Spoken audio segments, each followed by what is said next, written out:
It's time for What's Trending. Touchdown, Cody Epps. Ben Bywater on the interception. Tyler Batty with his first sack of the season. What's Trending is presented by Tim Daly Ford, part of the Tim Daly Auto Group, serving Utah since 1968. Okay, we're going to get the magazines in the next couple of weeks and months, right? We're going to have the preseason all Big 12 teams officially, probably from the coaches and or media. Athlon Sports is the first to release the preseason all Big 12 teams in their opinion. 8 Cougars made the cut. Here we go. On offense, Aiden Robbins on the second team, Cody Epps third team, Kingsley Suamati on the third team, Connor Pay on the fourth team. On defense, Tyler Batty, Ben Bywater, Micah Harper all on the fourth team. Special teams, Hobbs Nyberg, fourth team. I didn't know they'd go that deep to a fourth team, but there we are. I like it. Shep, what do you think of the first all Big 12 anything, which sounds great? Yes. All Big 12, it's happening.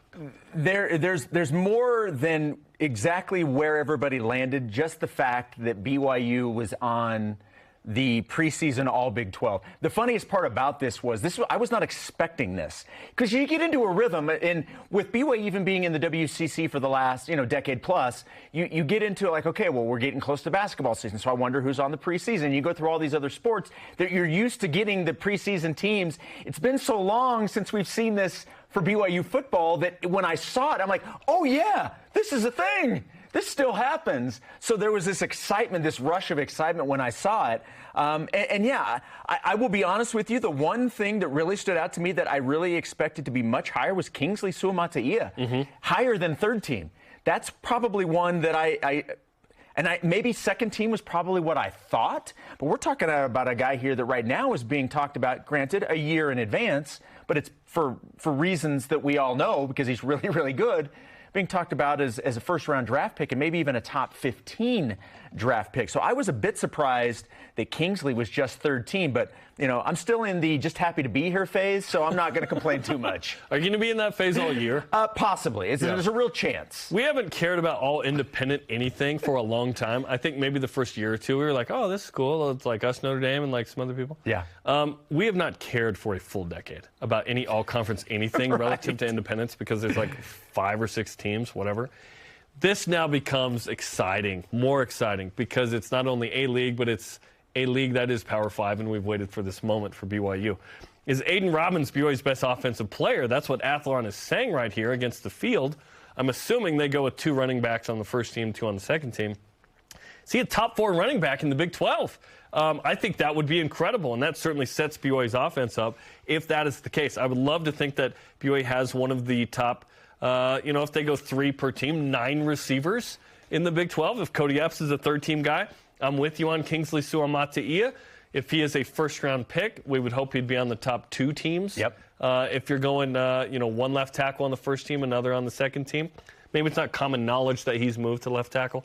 Connor Pay on the fourth. Listen, BYU is going to be in a league where many of these guys, we're going to watch the NFL draft next year in a very different way, where we'll go, oh, yeah, that guy was awesome at Oklahoma State. That guy was awesome at TCU, that we maybe haven't watched before. And on defense, having 3 guys there, I like that too. I would love to have Eddie Heckard perhaps in the mix there as one of the top BYU players. But I love the idea that, Ben Bywater to me is probably BYU's best player at his position on the team at the moment.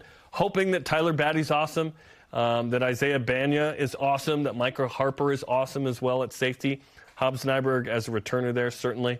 But when we're breaking down 4th team, special teams, maybe that's too much. But it's fun to see all Big 12 something, the individuals of BYU thriving. Offensively, BYU's really been good the last couple of years, obviously on the field, but also in the draft. So we'll see what this means. And we're going to we have not had this in 12 years, Shep, which is we care about another group of people in football in a different way. Like, we'd watch consistently with Boise State, kind of, because you play them every year, but kind of Utah and kind of Utah State. Every year, we're looking at everybody. Oh, so-and-so left. Like when who was it? What's his name? Tyler Dickinson or whatever from Michigan, Hunter Dickinson, transferred to Kansas. I go, oh, crap. He's going to Kansas. Right. Now we might play him. BYU might play him. It's just that context shapes the fandom in a new way in football, which is very exciting. Yeah, the fun part about these, especially if it's not where you maybe had initially wanted or hoped to see them, is to then compare this at the end of the year where everybody, lands. And then you can see where, okay, well, this was the thought about this player before. This is how the season turned out. And I think that's kind of the fun part about it, is to kind of store these away, put it to the side, and then at the end of the year, see where everything pans out. See how accurate it was. Yes. Who made teams that weren't on any of these lists? Who had those seasons that nobody saw coming? Yep. All of that. And I'm with you. And we had, even in the WCC, obviously we paid attention to, Pepperdine and Gonzaga and St. Mary's and San Francisco. And so you get to learn. But it's different. It's different with football. It's different in terms of how much you really get into that specifically, and it's just something we haven't had for more than a decade. So to be back into that groove and being able to follow them like we used to with Wyoming and Air Force and Colorado State, all those schools, like those natural rivalries and how are they doing? And oh no, man, they did better than we did. Like all that stuff's back on the table now. I love it. Okay, looking at last year's Big 12 teams, one quarterback, 2 running backs, a fullback, 3 receivers, a tight end, 5, maybe 6 O-line, 5 O-line.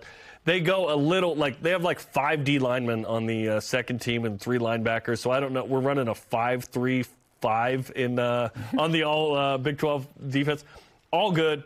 Going to be fun to watch that. Obviously, it's early, and there's going to be all kinds of projections that come out. But the Aiden Robbins second team one, that tells us a lot about what Athlon Sports thinks of Aiden Robbins. If he can be a top 4 running back in the Big 12, that is great news for Keaton Slovis and the BYU offense. And it says a lot about the expectation of the O-line.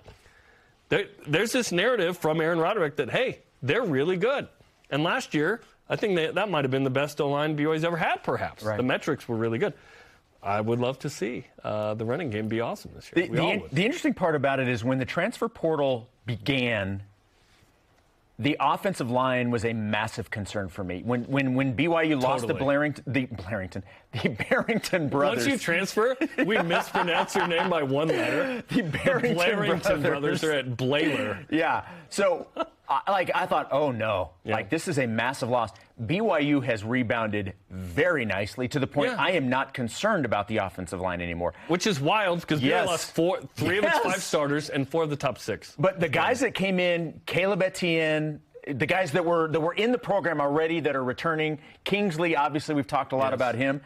That is now a position of strength, in my opinion. And a couple months ago, I was really concerned with the guys that BYU had lost. No longer am I concerned about the offensive line. So that speaks then to what you were talking about, and aiding a guy like Aiden Robbins at the running back position and the ground game in general. Paul Miley from Utah, Waylon Lapuahu from Utah State, Ian Fitzgerald from Missouri State. Bunch of these guys. Jake Eichhorn from Weber State. A lot of talent coming in that really bolster that group. And they're deep. Yeah. They might be the deepest position at BYU. All right, let's stay with the Big 12 conversation. Friend of the program, Berry Tramel of the Oklahoman, reported that a Big 12 source told him that Colorado is ready to commit to joining the Big 12 soon.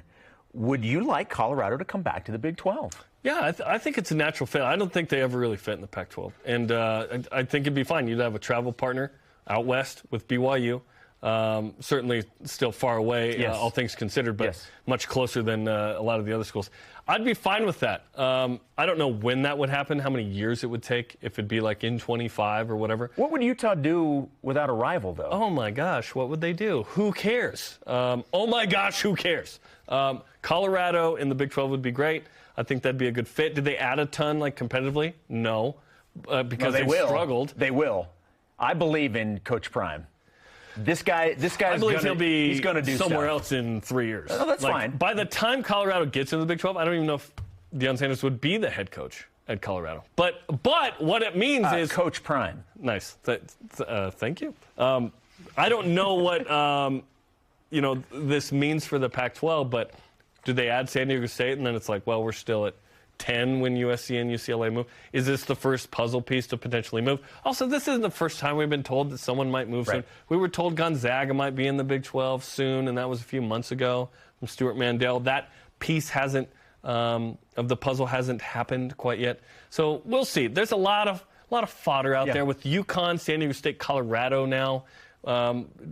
Show me when it happens, and then we'll see what the domino effect is. I do like the idea of it. If if the Big 12 is going to expand, I'm perfectly fine with the Big 12 as it is, even when Texas and Oklahoma leave. I'm okay if that's what they ultimately decide at 12 to stick with those 12. I'm fine. Brett Yormark is not fine. Well, look, right? In Brett we trust, because look, he's done remarkable things so far. So whatever they decide to do, I trust his judgment based off of what we've seen so far. So I'm perfectly fine if they stay with the 12 once Texas and Oklahoma leave.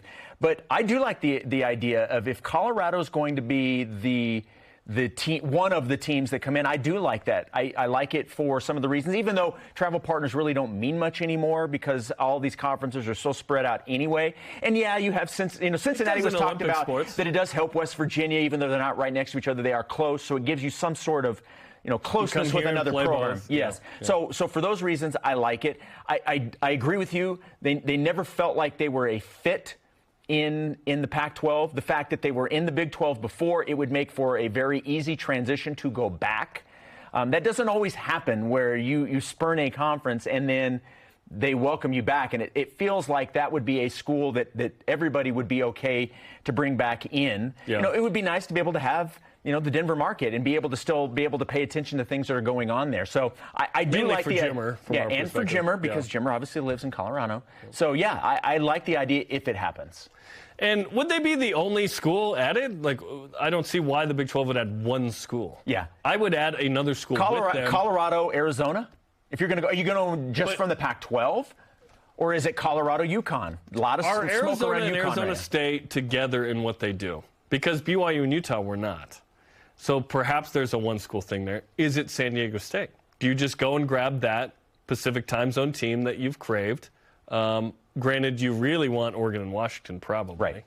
But if and until then, do you just go get those two? You take the next best option for the Pac-12, and you take an existing piece of the Pac-12.